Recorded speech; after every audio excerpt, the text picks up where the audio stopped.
और अब खबरें विस्तार से। केंद्रीय मंत्रिमंडल ने विपणन सत्र 2023 और 24 के लिए खरीफ फसलों पर एमएसपी में वृद्धि को मंजूरी दे दी है, जिस पर मुख्यमंत्री योगी आदित्यनाथ ने ट्वीट किया है। उन्होंने लिखा कि आदरणीय प्रधानमंत्री जी के यशस्वी नेतृत्व में केंद्रीय कैबिनेट ने कृषकों को उनकी उपज का लाभकारी मूल्य दिलाने और फसल विविधीकरण को प्रोत्साहित करने के लिए खरीफ विपणन वर्ष 2023-24 हेतु एमएसपी में वृद्धि को स्वीकृति प्रदान की और अन्नदाता किसानों को आर्थिक संबल प्रदान करता ये निर्णय उनके जीवन में व्यापक परिवर्तन का कारक बनेगा। इस बीच आपको बता दें कि सीएम योगी आदित्यनाथ ने ये ट्वीट किया है और किसान साथियों के कल्याण को समर्पित इस निर्णय का बहुत बहुत स्वागत और इस निर्णय से आगामी समय में किसानों को बहुत लाभ पहुंचेगा।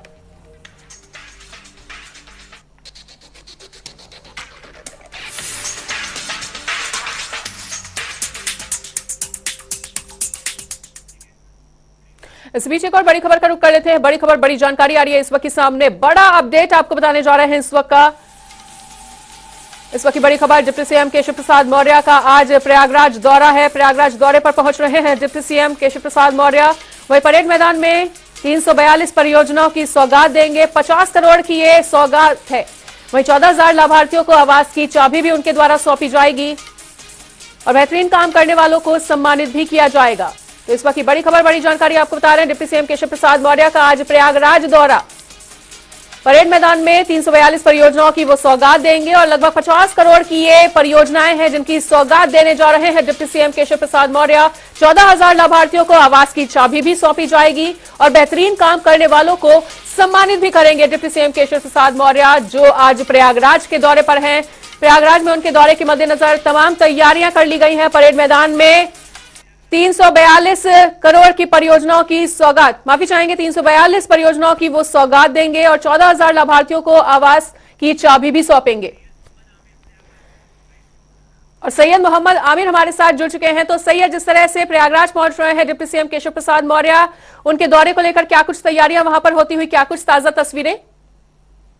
जी मनीषा, कुछ ही देर में डिप्टी सीएम केशव प्रसाद मौर्य प्रयागराज पहुंचेंगे, जहां पुलिस लाइन से वे सीधा सर्किट हाउस पहुंचेंगे, जहां पर वे आज कार्यकर्ताओं से मुलाकात करेंगे, जिसके बाद वे सीधा परेड ग्राउंड के लिए रवाना होंगे, जहां पर आज करीब 50 करोड़ की 341 परियोजनाओं का वो शिलान्यास और लोकार्पण करेंगे। प्लस 14,000 जो लाभार्थी हैं उनके मकान बनकर तैयार, उन्हें प्रतीकात्मक चाबी सौंपेंगे। साथ ही डिप्टी सीएम यहाँ पर स्वयं सहायता समूह की महिलाओं और बीसी सखियों को भी सम्मानित करेंगे और सूत्रों की माने तो कुछ ऐसे ग्राम प्रधान होंगे जो अच्छा कार्य कर रहे हैं, उनको भी आज डिप्टी सीएम द्वारा सम्मानित किया जाएगा। ये बड़ी सौगात है प्रयागराज के लिए और उन लोगों के लिए जो आज तक किराए के मकान पर रहते थे और प्रधानमंत्री आवास योजना के तहत आज उनका एक अपना मकान होगा। बिल्कुल सैयद, तो 14,000 लाभार्थियों को आवास की चाबी सौंपने जा रहे हैं। उनकी सौगात को लेकर प्रयागराज वासियों में कितना उत्साह? जी बता दें, जिसके पास किराए का मकान हो और अपना जिस तरह से खाने की समस्या होती है और देखा जाए महंगाई बहुत सारी चीजें हैं, मगर जब उनको ये पता चला है कि प्रधानमंत्री की तरफ से उनको आवास योजना अवार्ड आज अलॉट हो रहा है और उनको एक अपना घर होगा, एक अपना आशियाना होगा, एक अपना छत होगी जिस पर ना कोई रोकने वाला होगा ना टोकने वाला। शायद जब किसी के पास कोई किराए मांगने आता है, इस तरह की बहुत सारी समस्याएं होती हैं गरीब लोगों को, तो ऐसे में उनका एक अपना घर होगा जो प्रधानमंत्री आवास योजना के तहत आज कहीं ना कहीं साकार हो रहा है। और ऐसे में जब ये सपना पूरा होता है तो जाहिर सी बात है कि एक चेहरे पे अलग सा उत्साह और खुशी देखने को मिलती है। तो ये सारी चीजें देखने को आज प्रयागराज में मिल रही है। ठीक है सैयद, इस तमाम जानकारी के लिए आपका बहुत बहुत शुक्रिया। तो केशव प्रसाद मौर्य प्रयागराज पहुंच रहे हैं और लाभार्थियों को उनके आवास की चाबी भी सौंपेंगे, जिसको लेकर लाभार्थियों में काफी ज्यादा अभी से उत्साह का माहौल देखने को मिल रहा है।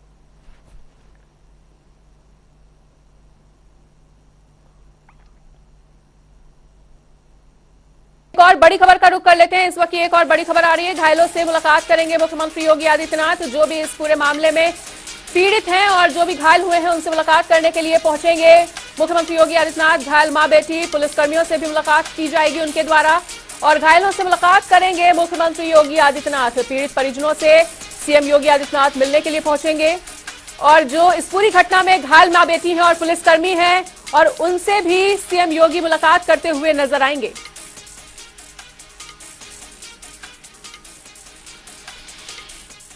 और इसी बड़ी खबर पर अधिक जानकारी के लिए अनिल के अंकुर हमारे साथ जुड़े हुए हैं, वहीं अनूप भी हमारे साथ जुड़ चुके हैं। तो अनूप, आपका रुख कर लेते हैं। अनूप, जिस तरह से कल ये एक हत्या कर दी जाती है, कई सवालिया निशान खड़े हो रहे हैं, ताजा अपडेट बताते हुए बताइए कि माँ बेटी की हालत कैसी है और जो 1.5 साल का बच्चा घायल हुआ है उसकी हालत कैसी बनी हुई है?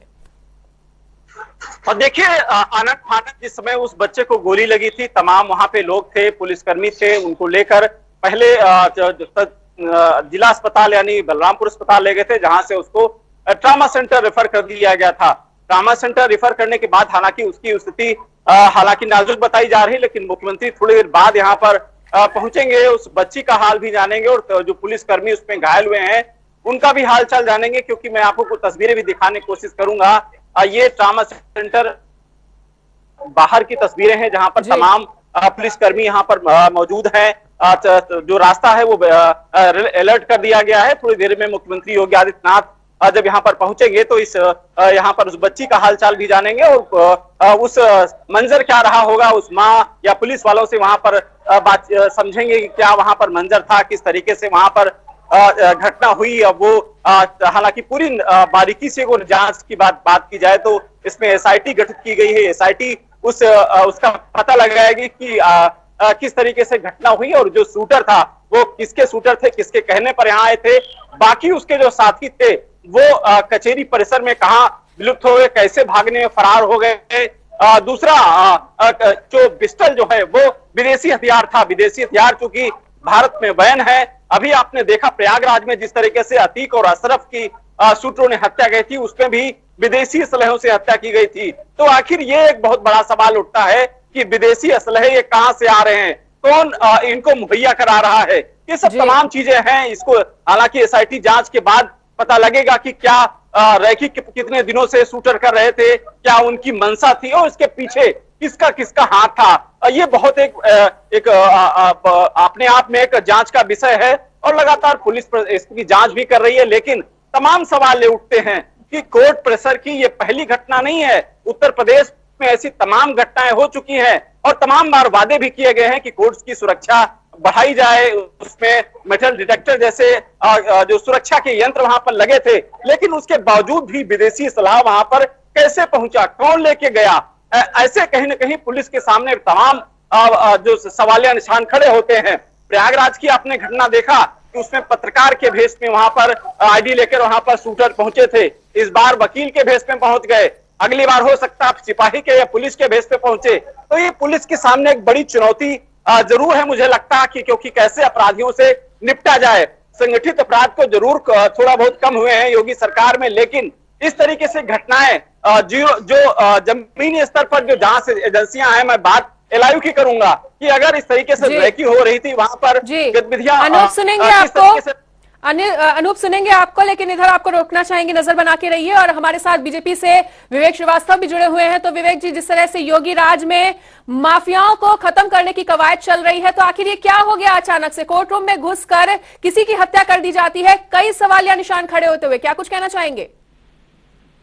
देखिए मनीषा जी, कल की घटना बहुत ही दुखद है जी। कोर्ट रूम में जिस तरह की घटना घटी, ऐसा नहीं होना चाहिए था। उसके पहले भी इस तरह की जो घटनाएं घटी थी, तो इसके लिए सबक लेते हुए शासन ने हर गेट पे मेटल डिटेक्टर की व्यवस्था की थी। बाकायदा एक पुलिस की टीम हर गेट पे तैनात रहती, जो आने जाने वालों को मेटल डिटेक्टर से ही गुजरना पड़ता है जी। अब उसमें ये व्यक्ति किस तरह से असलाह लेकर कचहरी परिसर में प्रवेश किया, ये जांच का विषय है। और जब तक जांच एसआईटी किसी नतीजे पर नहीं आती कि कहाँ से चूक हुई, ये व्यक्ति कैसे वहां पहुंच पाया, तब तक अभी से कुछ कहना ये ठीक नहीं होगा। होता क्या है कि गेट पे तो पुलिस टीम तैनात होती है, मेटल डिटेक्टर लगे रहते हैं, लेकिन गेट पे आने के बाद इसके अलावा तमाम ऐसे वहाँ पे लूप होल्स है जहाँ से आप बाहर से कोई आदमी आपको कुछ पकड़ा सकता है। तो क्या अभी देखने की जरूरत है कि असलाह क्या गेट से ही लेके गया या किसी अन्य माध्यम से तक पहुंचा। ये तमाम चीजें भी जांच के दायरे में, जब तक एसआईटी किसी नतीजे पे ना आ जाए तब तक इसके बारे में अभी कुछ कहना जल्दीबाजी होगी। हाँ, ये है कि अधिवक्ताओं ने अपने अच्छा प्रदर्शन करते उसको दबोच लिया और उसे पुलिस के हवाले किया। बाकी जी। चीजें न्यायपालिका का समझ का ही घटना है ठीक है और कानून अपना काम इसमें कर ही रहा है। जो लोग घायल हुए हैं उनको आज विवेक जी, देखने कानून में अपना पुलिस काम जा कर रहा रहे है। हैं। विवेक जी, कानून अपना काम कर रहा है, लेकिन योगी राज में जिस तरह से माफियाओं के खिलाफ लगातार कवायद चल रही है, तत्काल प्रभाव से एक्शन क्या हुआ ये आपसे जानेंगे। लेकिन इसी बीच हमारे साथ सपा से पवन भास्कर जोशी भी जुड़ चुके हैं। तो पवन जी, जिस तरह से ये पूरी हत्याकांड, पवन भास्कर जी जुड़े हुए हैं, माफी चाहेंगे, भुवन भास्कर हमारे साथ जुड़े हुए हैं। तो भुवन जी, जिस तरह से ये पूरा हत्याकांड हुआ है, बीजेपी पर कई तरह के सवालिया निशान खड़े कर रही है सपा, किस तरह से आप देख रहे हैं और आपकी पार्टी के क्या कुछ डिमांड, क्या कुछ होना चाहिए पूरे मामले में? देखिए, हम ये देख पा रहे हैं कि योगी सरकार में अब जो एक जंगल राज का एक वातावरण है, और आप ये देखिए हत्याएं जो है अब लाइव होने लगी हैं। आप ये देखिए इलाहाबाद की जो घटना है, प्रयागराज की जो घटना है, उसकी आग अभी ठीक से शांत भी नहीं हो पाई थी कि आप कल देख पा रहे हैं लखनऊ जैसे क्षेत्र में, जो कि राजधानी है, उत्तर प्रदेश का दिल है, वहां पर उस जगह जहां पर लोग न्याय की आशा लेकर आते हैं, जज होते हैं, वकील होता है, आम जनमानस होता है, सरकारी और गैर सरकारी कर्मचारी होते हैं, और ऐसी जगह भी आज सुरक्षित नहीं है। तो ये प्रश्न चिन्ह है योगी सरकार के शासन प्रशासन और इनके जो इंटेलिजेंस है उसका फेलियर एक दोबारा अभी आपके सामने आया है।